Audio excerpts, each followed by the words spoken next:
diciembre.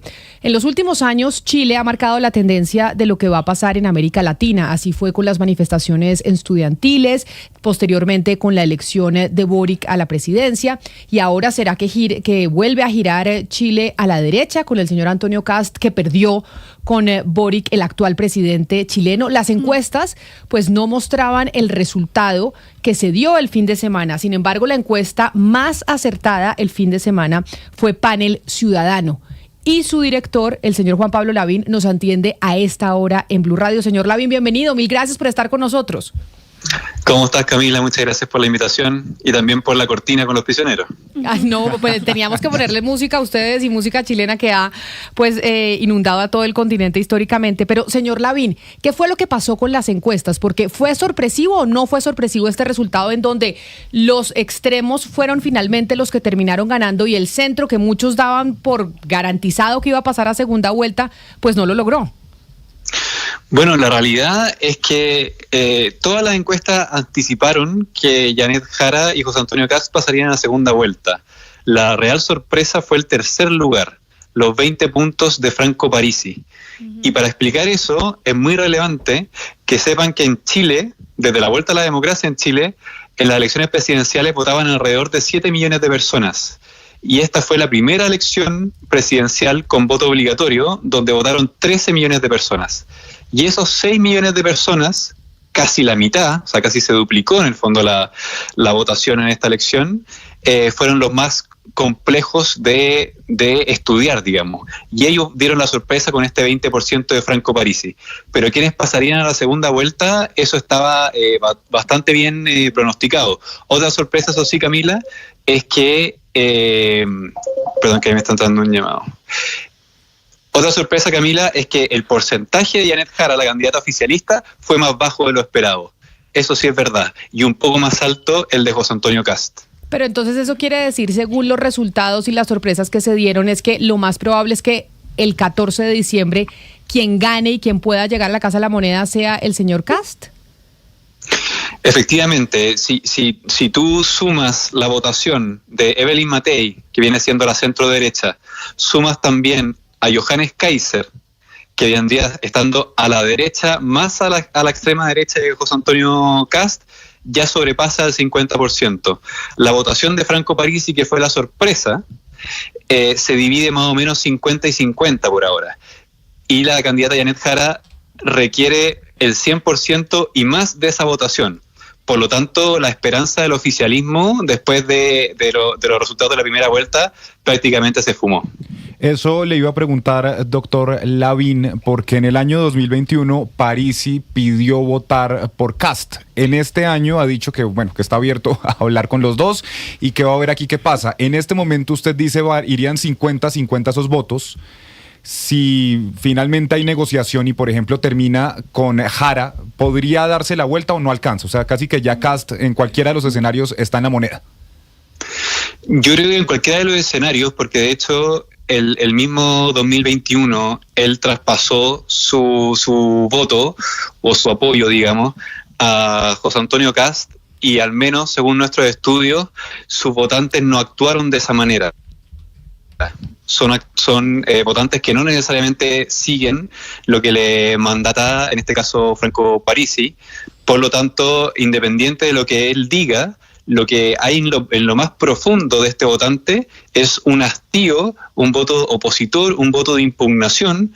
Por lo tanto, para Janet Jara es muy difícil por ser la carta oficialista. Hay un voto de rechazo en el votante de Parisi, que independiente de lo que diga cada uno en estas pocas semanas que quedan antes de la segunda vuelta, es muy difícil que eso cambie. Ustedes tuvieron, señor Lavín, una tarea importante tratando de modelar a ese votante nuevo, porque entiendo que en estas elecciones hubo voto obligatorio, entonces por eso usted nos explicaba, subió un montón el tema de los electores en estas elecciones. Después de estos 2 días que han tenido, después de la sorpresa que dio Parisi, ¿cuál es ese modelo de elector? ¿Qué quieren? ¿Quiénes votaron y qué buscan en la segunda vuelta? Algo muy importante es darse cuenta de quiénes votaron por Parisi el 2013 y el 2021. Esta es la tercera vez que él se presenta. Y si uno ve el perfil de su votante, son más hombres que mujeres, están concentrados en edades menores a 45 años, están concentrados en regiones fuera de la región metropolitana, o sea, no en el centro del país, no en Santiago, tanto en el norte como en el sur.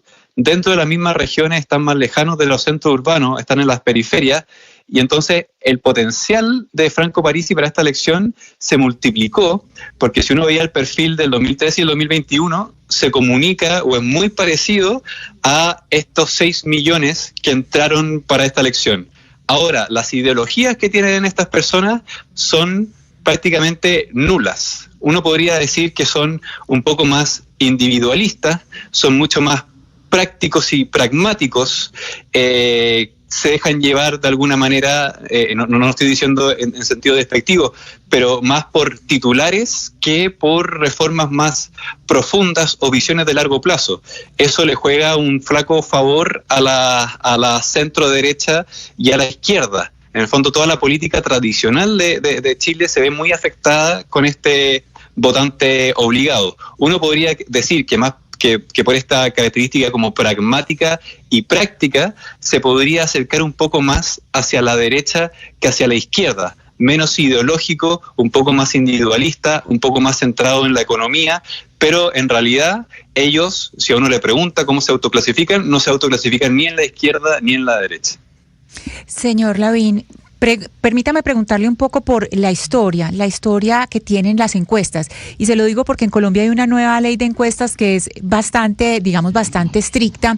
Y yo, según entiendo, y usted me corregirá, desde 2016 ningún presidente chileno le ha entregado el poder a alguien de su partido o a alguien de su misma ideología. Siempre es o lo uno o lo otro. Entonces, le quiero preguntar por ese poder de las encuestas sobre la opinión pública, esa influencia que tiene antes de las elecciones sobre la opinión pública, y si usted considera que las encuestas son parte de ese poder polarizante o polarizador. Bueno, es una muy buena pregunta que también está en discusión acá en Chile. Acá tenemos una veda de encuestas súper estricta, desconozco cómo es en Colombia, pero acá, por ejemplo, antes de los 15, hay 15 días de veda, donde las encuestas están prohibidas, y en esos 15 días, un segundo, estoy en entrevista. Perdón, acaba de llegar mi hijo, por eso fue. Tranquilo. A todos nos pasa. Durante esos 15 días no se pueden publicar encuestas.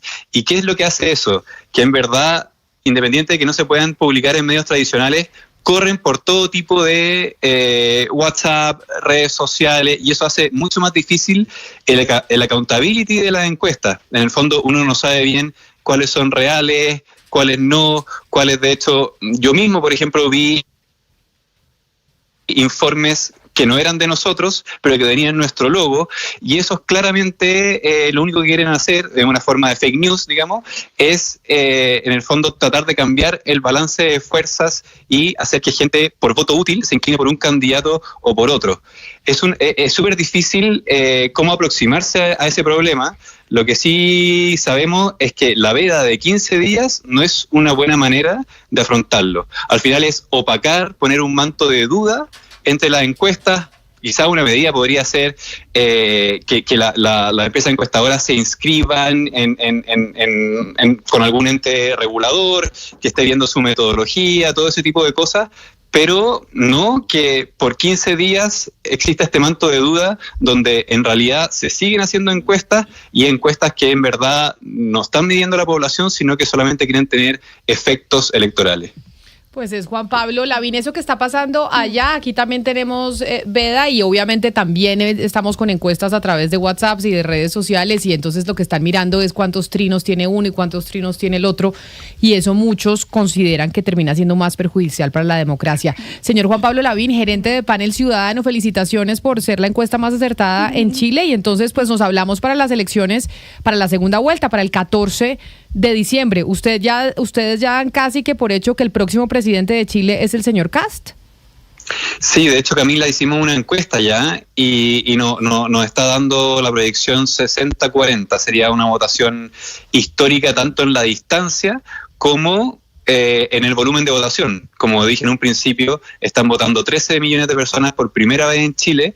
Para que tengan un orden de magnitud, el presidente o presidenta sería electo con alrededor de 7 millones de votos, que son la misma cantidad de votos total de la elección presidencial de 2021. Impresionante. Pues señor Juan Pablo Lavín, mil gracias por estar con nosotros aquí en los micrófonos de Blue Radio. Un saludo allá a usted en Chile. Cuando quiera, muchas gracias por la invitación. 11 de la mañana, 44 minutos. Camila. Yo empezaba esta entrevista diciendo, Jennifer, que lo que pasa en Chile se ha empezado a contagiar al resto del continente, y mire que eso puede suceder aquí también. Sí, y es que justo sobre eso le quería comentar, porque es cierto que han pasado cosas muy similares que ya pasaron en Chile, y uno ve como este país como un ejemplo de lo que podría pasar en Colombia. Y cuando uno ve que llegaron 3 grupos de derecha a las elecciones chilenas, uno dice, bueno, acá podría pasar lo mismo, porque la derecha colombiana tampoco se ha podido poner de acuerdo. Tenemos a los outsiders, a los tradicionales, etcétera, etcétera, pero yo creo que hay algo muy diferente acá, que se lo mencionaba el señor Lavín, y es este cambio electoral, porque vinieron a votar 6 millones de personas más que automáticamente entraron al padrón electoral porque se hizo el voto obligatorio, y eso es muy diferente en Colombia. Acá sí tenemos pues dibujado el padrón electoral, a no ser de que se saquen debajo de la manga alguna sorpresa para las elecciones, que no creo que se pueda. Pues allá tuvieron esto y no supieron leer con anterioridad hacia dónde iba ese nuevo voto, que nos lo explicaba el señor Lavín. Pues es gente que está más desinteresada, que se deja llevar por titulares, que está fuera del centro chileno, y ahí ya lo están empezando a entender. Camila, yo sí quiero resaltar el papel del presidente Boric. El presidente Boric de inmediato reconoció los resultados, casi que de manera automática. Dijo, destacó la democracia, el valor de la democracia, el valor del voto, y le envió un mensaje tranquilizador al país de cuáles habían sido los resultados. Felicitó al ganador y dijo que todo pues había resultado muy bien. Ese mensaje en ese momento es muy importante, pensando en las elecciones que se vienen, porque el presidente es el jefe del Estado y el país espera siempre un mensaje tranquilizador por parte del jefe del Estado. Yo destaco en esta oportunidad la manera como el presidente Boric le anunció al país la forma como se llevaron a cabo las elecciones, reconoció los resultados y dijo, efectivamente va a una segunda vuelta y le va a dar garantías a todos. Lo que pasa en Chile. Vamos a hacer una pausa y regresamos aquí en Mañanas Blue para ver lo que pasa aquí en Colombia. Tenemos todavía la segunda parte de la encuesta del Centro Nacional de Consultoría, que dice, si las elecciones en Colombia fueran mañana, ¿usted por quién votaría? También tenemos el debate sobre la fusión de Tigo y Movistar, que autorizó la Superintendencia de Industria y Comercio, la doctora Cielo Rusinque, que salió este fin de semana a través de sus redes sociales a hacer un video bastante extenso, a irse en contra de medios de comunicación que han hablado de esa función, pero principalmente de una columnista, de Ana Bejarano, de la revista Cambio. Cuando regresemos vamos a hablar de qué está pasando en el debate que se está haciendo en la Cámara de Representantes sobre esa fusión y sobre los ataques de la superintendente en contra de columnistas colombianos.